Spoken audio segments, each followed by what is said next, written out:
있습니다. 시작. 그가 죽으심은 죄에 대하여 단번에 죽으심이요 그가 살아계심은 하나님께 대하여 살아계심이니 이와 같이 너희도 너희 자신을 죄에 대하여는 죽은 자요 그리스도 예수 안에서 하나님께 대하여는 살아있는 자로 여길지어다. 할렐루야. 네. 자, 오늘 하나님의 말씀의 제목은 그리스도와 연합한 자. 그리스도와 연합한 자. 로마서가 이 구원론에 대한 이야기다 보니까 좀 딱딱할 수도 있고 힘들 수도 있지만 간단하게 말씀을 좀 나누려고 합니다. 특별히 로마서 오늘 6장을 읽었는데 6장 7장은 특별히 구원론 중에서 성화에 대한 부분입니다. 성화란 말은 그리스도와 연합한 자가 이 땅에서 거룩한 삶을 살아가는 거죠. 이미 우리는 그리스도인, 주님의 양자되고 칭을, 의롭다 칭함을 입은 자예요. 그러므로 그 하나님의 즉 그리스도인답게 이 땅에서 살아가는 과정을 성화되어 간다라고 말하고 그 삶을 성결한 삶이라 말하죠. 그래서 이 땅에서 우리가 완전하게 성화를 이룰 수는 없어요. 그러나 그 성화는 우리가 저 천국 갈 때 이루어집니다. 그리고 저 하늘에서 영화로운 삶을 사는 거죠. 즉 다시 말하면 그리스도와 연합한 자의 거룩한 삶을 살아가려면 이라는 말씀인 거죠. 가끔 영화나 드라마 같은 데 보면 물에 빠져서 사람 살려 허우적거리는 사람을 어떤 사람이 아주 멋있게 들어가서 수영을 하고 갇혀서 그의 몸을 낚아채가지고 말이죠 유유하게 빠져나오는 뭐 그런 영화 같은 것을 본 적이 있을 겁니다. 저는 어렸을 때 초등학교 3학년이나 됐었을까요? 인천 송도에 가면 지금도 거기가 있나요? 동그랗게 돼가지고 바닷물을 이제 받아들여가지고 유원지처럼 하는 해수욕장이 있었어요. 그 중간에 보면 미끄럼틀이 하나 있는데 미끄럼틀 밑에가 너무 깊어요. 제가 어릴 때도 키가 컸는데도 불구하고 제가 겨우 목만 나올 정도였어요. 근데 이제 용기를 부여서 가끔씩 거기 올라가서 미끄럼틀을 타요. 그 밑에서 이제 아버지가 받아주거나 그랬어요. 한참을 놀다가 보니까 갑자기 사람들이 막 웅성웅성 울고 난리가 났어요. 애 둘이 물에 빠진 거예요. 근데 결국 한 아이는 죽고 한 아이만 살았어요. 첫 번째 건진 아이는 살았고 두 번째 건지러 갔을 때 그 아이를 못 건져 온 거예요. 누가 건졌는지 지금 어려서 잘 기억은 안 나는데 그 가족은 아니었던 것 같고 어떤 젊은 친구였는데 들어가서 건져냈어요. 첫 번째 아이는 건져 나올 때 의식이 있는 채로 나왔는데 두 번째 아이를 건져 나올 때 보니까 저는 이 물에 빠져 죽은 걸 처음 봤는데 그때 충격이 한참 갔어요. 그래서 한참 물에 못 들어갔던 기억이 있는데 이 코에서 콧물 같은 게 막 줄줄줄줄 흐르더라고요. 나오는데 입에서도 뭐가 막 줄줄줄줄 흐르고 나와서 그 아이가 심폐소생술을 하는데 결국 안타깝게도 살려내지를 못했어요. 좀 엉뚱한 이야기인 것 같지만 우리가 바로 이 죄악이라고 하는 바다에서 아무런 힘도 없이 그렇게 살아가는 인생들이라는 거예요. 그냥 죽어가고 있는데 빠져들고 있는데도 모르고 있는 세상에 많은 사람들이 있어요. 그런데 그 중에서 주님께서 죽어가는 그 인생들 중에 우리를 발견하시고 할렐루야 저와 여러분을 발견하시고 그 죄악의 바다에서 우리를 안고 건져주셔서 살려주신 줄로 믿습니다. 바로 그 이야기를 오늘 하려고 하는 것입니다. 그래서 우리는 의인이에요. 구원받은 자이죠. 그러나 우리가 이 땅에 살아가면서 죽을 수밖에 없는 존재라는 사실도 잊어서는 안 돼요. 즉 오늘 말씀의 제목 그리스도와 연합한 삶을 삽시다. 그것이 참된 자유를 얻을 수 있는 참된 해방구입니다. 라는 내용이 오늘 말씀 전체의 줄거리인데 요점인데 이 6장을 보고 7장 초반부까지 좀 보려고 하는 부분이에요. 첫 번째 생각할 것은 6장 6절에 보니까 성도는 옛사람이 예수와 함께 십자가에 못 박힌 자라 이렇게 말하고 있어요. 저와 여러분 그리스도와 연합한 자는 어떤 사람이냐면요 옛사람이 우리 안에 있는 옛사람이 예수님으로 인하여 그 십자가에 같이 못 박힌 자입니다. 바울은 그래서 성도를 그리스도와 연합한 자라고 부르는 이유가 바로 거기 있어요. 십자가에 못 박힌 자이기 때문이에요. 즉 믿는 자들은 더 이상 죄의 바다, 죄의 세상, 그 죄에서 사는 죄의 종이 아니다라는 이야기. 저와 여러분은 더 이상 죄의 종이 아니에요. 이사야 선지자가 말하는 대로 예수님께서 이사야서 53장 4절 5절에 보니까 다 같이 한번 읽겠습니다. 시작. 그는 실로 우리의 질고를 지고 우리의 슬픔을 당하였거늘 우리는 생각하기를 그는 징벌을 받아 하나님께 맞으며 고난을 당한다 하였노라. 그가 찔림은 우리의 허물 때문이요 그가 상함은 우리의 죄악 때문이라. 그가 징계를 받음으로 우리는 평화를 누리고 그가 채찍에 맞음으로 우리는 나음을 받았도다. 할렐루야. 믿습니까? 주님 때문에 우리의 이전의 죄악의 모습들, 세상의 것들을 다 버리고 주님으로 인하여 새롭게 새로운 모습으로 고침받은 자의 모습으로 새 사람으로 나왔다라는 사실. 예수께서 이처럼 오직 나 같은 죄인 인간의 죄를 사하시려고 십자가에 달려 죽으셨다는 사실이 엄청난 우리에게는 큰 은혜 아니겠습니까? 십자가의 은혜. 그러므로 인간의 죄가 그 십자가로 말미암아 송두리째 우리 안에서 뽑혀나간 줄로 믿습니다. 이제는 이 성도가 죄의 종로를 타던 우리가 이제 더 이상 죄의 종로를 타지 아니하고 해방된 예수님 때문에 자유인이 되었다. 하나님의 자녀가 되었다라는 겁니다. 완전히 새로운 피조물, 거듭난 자가 되었다. 그게 바로 옛사람이 예수님과 함께 못 박힌 자가 되었다는 이야기예요. 두 번째 구절에 보니까 성도와 그리스도가 연합한다는 이야기는 예수와 함께 영원히 사는 자가 되었다는 이야기입니다. 자, 주님과 연합한다, 영원히 산다라는 이야기를 하는 거예요. 즉 우리는 예수님과 함께 사는 존재예요. 이건 어떤 의미냐면 두 가지는 지금부터 예수님을 만난 그 순간부터 영원까지 예수님이 우리와 함께 하신다는 의미고요. 두 번째는 마지막 날이 되면 예수님께서 우리를 부활의 영광 가운데 다시 맞아주시는 존재가 되었다라는 이야기가 되는 거예요. 즉 다시 말하면 우리가 한국교회 입장에서 볼 때 좀 문제가 뭐냐면 좀 종말론적인 의미로만 자꾸 생각해요.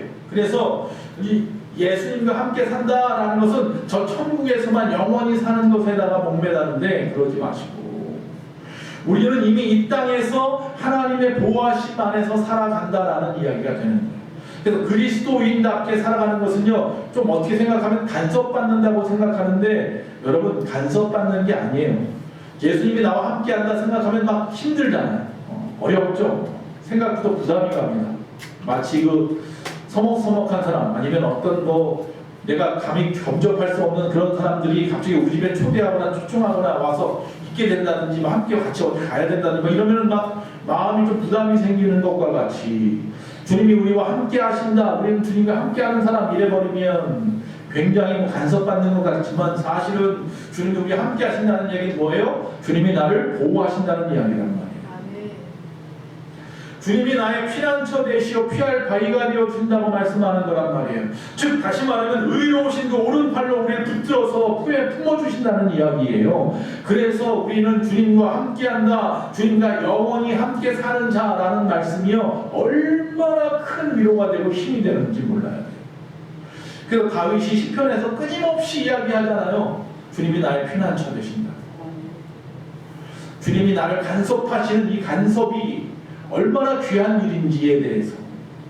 그래서 우리는 주님이 함께 하시는 것은 별로 이렇게 좋아하지 않고 나중에 천국 갈 때만 나 좀 불러주세요에만 초점을 맞추는데 그러지 마시고 항상 현재적인 또 우리 과정적인 우리 삶의 과정 속에 주님이 항상 간섭하여 주시기를 기도하셔야 된다는 사실. 마지막 때 나를 구원하여 주시옵소서에만 기도하지 마시고 지금 이 순간 또 앞으로 우리 삶의 과정 속에서 하나님이 우리를 보호하여 주세요.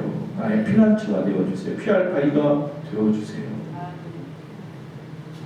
그런 현재의 우리 삶의 과정 속에서의 성결한 삶이라는 것은 결국 우리 그리스도와 함께하는 삶을 살아갈 때 비로소 이루어지는 거예요. 그러니까 내 힘으로, 내 의지로, 내 거룩하게 살아야지, 내가 열심히 살아야지, 착한 일 많이 해야지 힘들어요. 주님이 나와 함께 하시면 쉬울 줄로 믿습니다. 세 번째로 주님이 나와 연합하는 자, 주님과 연합하는 자라는 이야기는 뭐냐면 죄에 대해서는 죽은 자예요. 오늘 본문 말씀해 보니까 하나님에 대해서는 산 자라는 이야기입니다. 옛사람은 십자가에 못 박혀서 죄에 의해서 죽은 거고요. 우리는 앞에서 두 번째 말씀한 것처럼 예수님과 함께 영원히 사는 자이기 때문에 우리는 산 자. 성도는 생명력이 있는 사람입니다. 다시 말하면 이 제약된 세상 속에서 생명의 존재로 살아가는 자입니다. 아니 예수 안 믿는 사람은 생명이 없나요? 물론 그들도 생명이 있지만 여기서 말하는 그 생명은 참 생명이 아닙니다. 우리를 구원할 생명, 우리가 영생할 생명, 저 천국에서도 계속될 생명의 연장선에서의 그 생명을 이야기하는 겁니다. 그래서 이 죄악된 세상 속에서 생명의 존재로 살아간다는 것은요, 두 가지 의미가 있는데, 이 죄악된 세상 속에서 그 죄와 무관하게 살아간다는 의미고, 이 죄악된 세상 속에서 죄와 끊임없이 싸우면서 살아간다는 의미예요. 그런데 우리가 죄와 나 자신은 스스로 무관할 수가 없어요. 하나님이 우리에게 모든 죄를 다 씻어버리시고 너는 이제 죄가 없다 말씀하셨기 때문에 그 순간부터 우리는 죄와 무관한 삶을 살게 된 거고요. 우리는 그러나 끊임없이 죄가 다시 나를 갖다가 다시 넘어뜨리려 하고 나를 엄습하여 다시 옛 모습으로 돌아가게 하려고 하니까 우리는 끊임없이 죄악의 세력과 싸워야 하는 거예요. 이게 내 힘으로 된다고요? 안 된다고요. 그래서 이 중독이라는 게 무서워요. 중독이라는 게. 마약 중독, 뭐 알코올 중독, 뭐 아니면 도박 중독, 아니면 성적인 중독. 내 힘으로 절대로 못 벗어나. 이게 벗어날 수가 없어요. 여기서 지금 제가 왜 그 말씀을 드렸냐면 죄악의 세력과 싸워야 하는 존재가 저와 여러분인데 내 힘으로 안 되고 성령으로만 된다는 이야기죠. 주님과 연합하지 않으면 싸워서 이길 수 없어요. 주님과 연합하십시오. 속으로 그런 마음이 들었어요. 어떤 얘기를 하잖아요. 도박은 팔을 갖다가 오른팔을 따르면 왼손으로 하고 왼손을 따르면 두 발로 한다며요. 마약도 마찬가지고. 그 TV에서 계속 나오고 창피를 당하고 뭘 했던 연예인들 보면 또 마약하고 끊임없이 마약을 하더라고요. 알코올 중독, 자기 몸이 다 어스러지는데도 불구하고 술 없이는 못 살아요. 몸이 막 달달달달 떨리잖아요. 이 중독이라는 게 그렇게 무서워요. 죄악이 약한 마귀의 세력이요, 우리의 그 연약한 부분을 끊임없이 갉아먹어서 그 이유는 나를 갖다 죽여버려서 끝나는 게 아니라 하나님이 졌다는 걸 듣고 싶은 거예요. 이 마귀는 하나님의 사람이라면서요, 뭘 하나님의 사람이 이 사람이. 이 사건이 어디 있어요? 욥기서에 나오잖아요. 욥이 의인이라면서요, 내가 한번 쳐볼까요? 어떻게 되나? 그가 하나님과 연합한 자였기 때문에 승리한 사람인 줄로 믿습니다. 여러분, 옛사람은 못 박아버리십시오. 이 순간 예수님과 함께 살기로 작정하시고 내 입술로 선언하시고 그리고 하나님 앞에 도와달라고 기도하시기 바랍니다. 하나님의 영광을 위해 살아야 될 우리가 세상의 죄악의 종노릇하며 살아서야 되겠냐는 겁니다.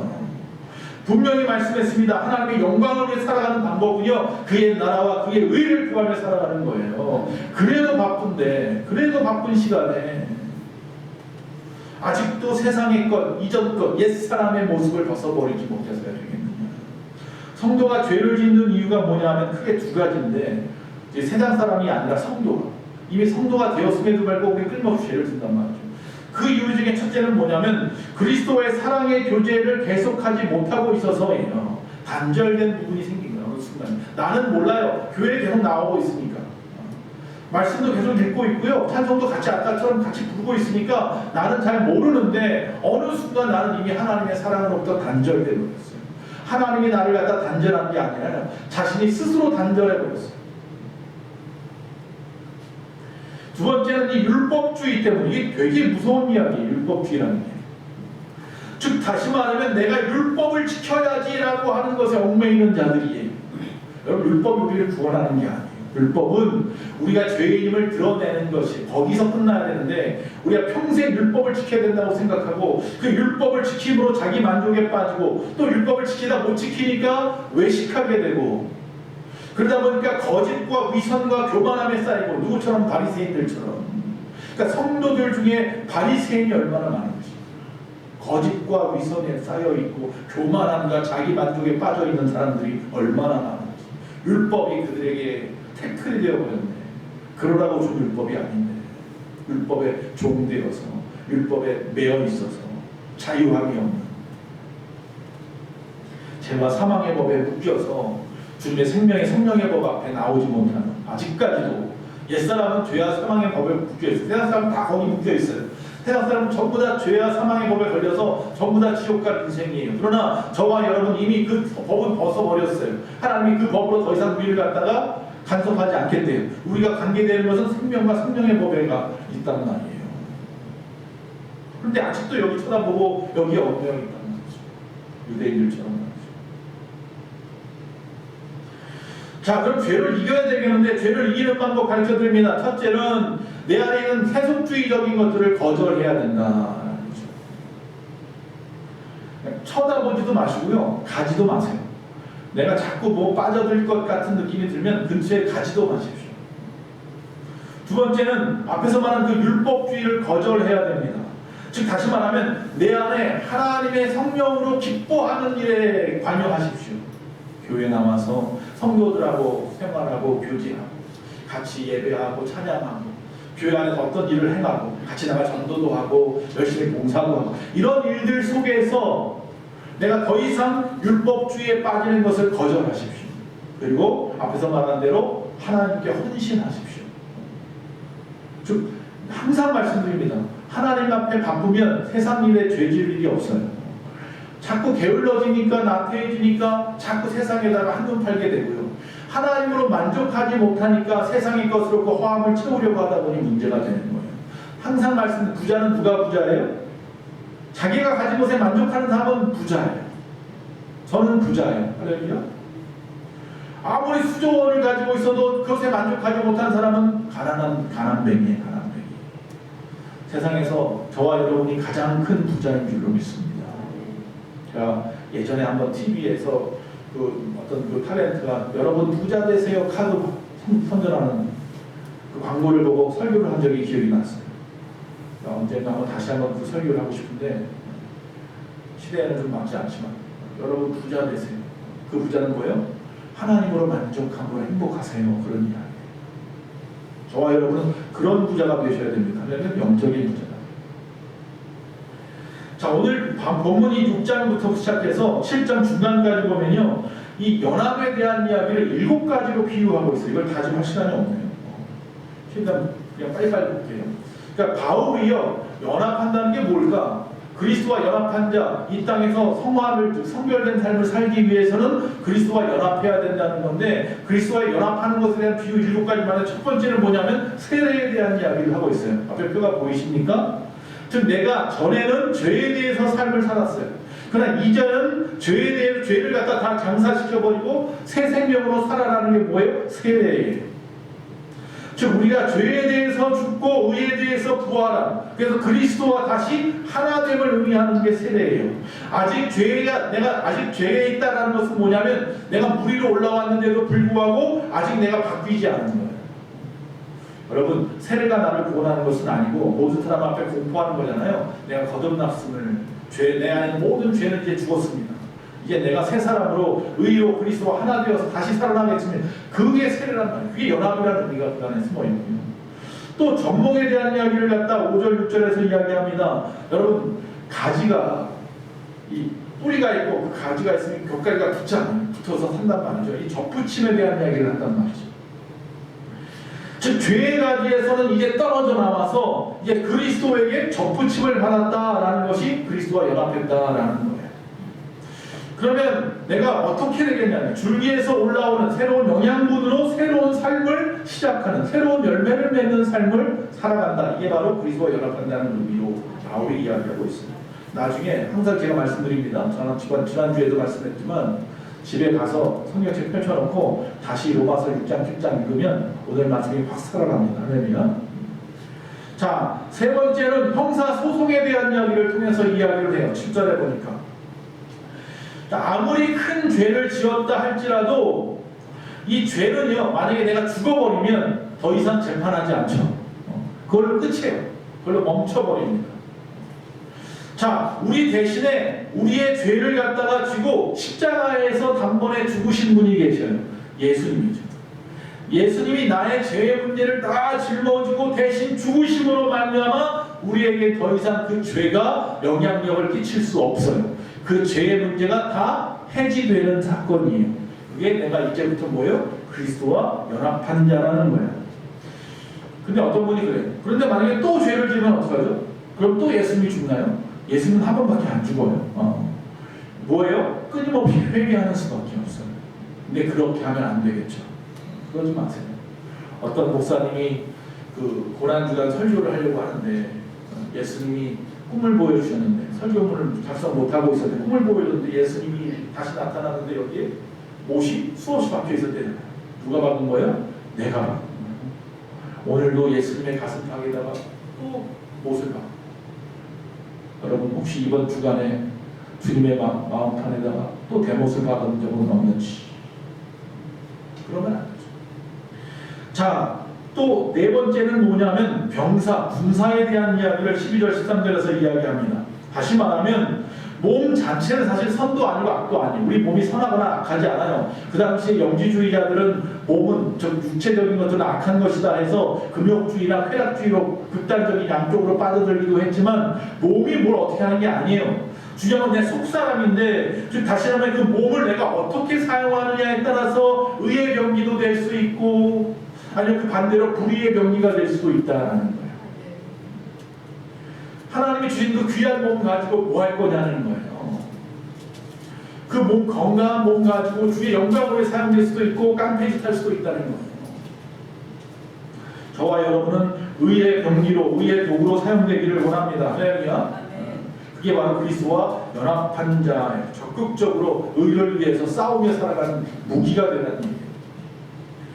자, 다섯 번째는 노예에 대한 이야기를 합니다. 자, 다시 말하면 그 당시 노예가 많았어요. 로마에만 해도요 3분의 2가 노예였어요. 대단하죠. 그때 로마에 노예들이 데모 안 일으킨 게 다행이에요. 그들이 무슨 조합이라도 있어가지고 대업을 한번 일으켰으면 큰일 날 뻔했어요. 어쨌든 이 로마의 3분의 2가 노예일 땅 많았기 때문에 이 노예에 대한 이해도가 그들에게 더 쉬웠다. 그래서 이 죄에서 해방되어서 부활을 통해서 의의 종이 되었다는 얘기를 중간에 뭐가 필요하면 속전이라는 게 필요한 거예요. 그러니까 이 사람이 누구네 집에 있는 종인데 이 종을 갖다가 돈을 주고 사야 된단 말이죠. 사서 내 종 삼는 거예요. 그러니까 예수님께서 죄의 종인 우리를, 죄라고 하는 사람의 집에 살고 있는 노예인 나를 갖다가 주님이 십자가에 못 박혀 죽으신 그 보혈의 핏값으로 나를 사서 의의 종이 되게 하셨어요. 할렐루야. 하나님의 종이 되게 해주셨어요. 그게 그리스도와 연합하는 거예요. 그 자리를 옮기는 거예요. 그런데 미국에서요, 남북전쟁이 일어나고 남북이 이제 드디어 뭘 조약을 갖다 맺었냐면은 전쟁이 끝나면서 노예를 해방하기로 했단 말이에요, 링컨 때. 그런데 그래서 노예를 해방시켜줬더니만 거의 대부분 어떻게 했냐면 흑인들이 다시 주인을 찾아갔대요. 노예 근성이 아직도 남아있어가지고 세상에 자유인으로 살아가는 법을 배우지 못해서 못 살고요. 다시 종이, 나 그 집에 다시 종으로 살 테니까 나 좀 써주세요 하고 다 돌아갔대요.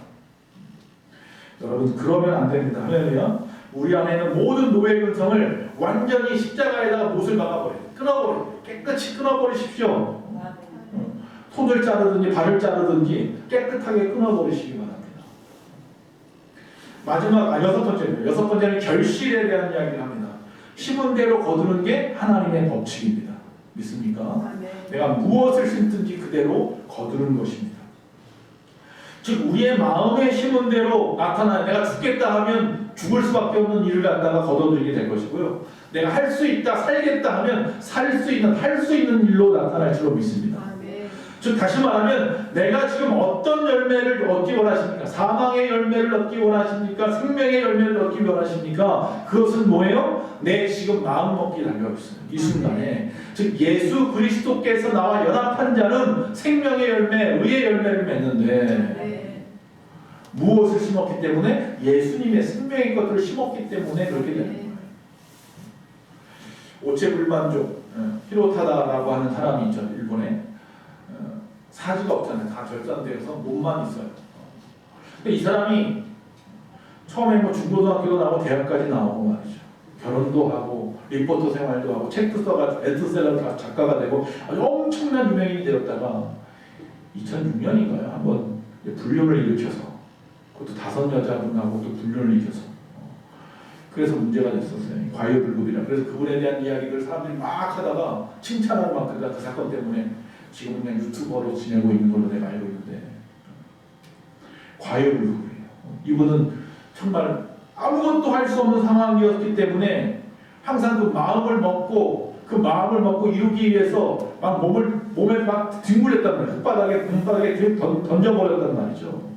그랬더니 하나님께서 놀랍게 그에게 역사를 했는지 몰라도 많은 사람이 그것을 보고 칭찬하고 박수를 쳤더니만 이 사람이 그만 교만해져서 돈도 좀 벌고 살만해지니까 갑자기 그 생각이 났는지 모르겠어요. 죽는 날까지 하늘을 우러러 한점 부끄러움이 없기를. 바람에 있는 그 입새 앞에서 내가 정말 부끄러움 없게 살아갈 수 있는 날을 기원합니다. 자, 여기 보면 이제 마지막 7번째가 결혼이라는 것이 결혼. 뭐 여기 지금 결혼하신 분도 있고 앞으로 결혼해야 될 분도 계시고 다 그렇겠지만 여러분 결혼이라고 하는 것은요 쉽게 이야기하면 성도가 율법과 헤어지고 예수 그리스도와 연합하는 것이 바로 결혼이다 라고 지금 바울은 이야기를 합니다. 즉 죄와 헤어지는 것이라고 이야기하지 않고요 율법이라고 7장에 보면 이야기를 하고 있어요. 즉 다시 말하면 앞에서 말한 문제는 율법이 문제가 아니에요. 율법이 문제가 아니고 우리가 선을 행할 수 없는 능력 없는 그 무능력이 문제고요. 또 우리가 그 계명을 어기고 싶어하는 그 죄의 경향성을 가지고 있는 게 사실은 문제예요. 그것 때문에 그 율법에 얽매이게 되고 결국 그것으로 인해 앞에서 말했던 위선자가 되기도 하고 교만한 자가 되기도 하고 그러는 거죠. 그 율법에서 얽매이지 말기 위해서 율법에 얽매이는 그 상황 속에서 벗어나라고 해요. 또 어떤 분은 이 부분을 이렇게 표현했어요. 거듭나기 전에 우리는 율법이라고 하는 지독한 남편에게 시집살이를 했지만 이제 그리스도로 하나 되는 순간 율법에 대해서 죽고 이제 십자가의 보혈로 율법의 모든 요구에서 해방, 자유되었다라고 말합니다. 자, 내가 죄와 율법이라고 하는 것에 결혼을 했어요. 처음에 세상 사람들하고 결혼했어요. 근데 끊임없이 아주 끔찍한 시집살이를 이 사람과 이 사람 집안 때문에 내가 하고 있는 거예요.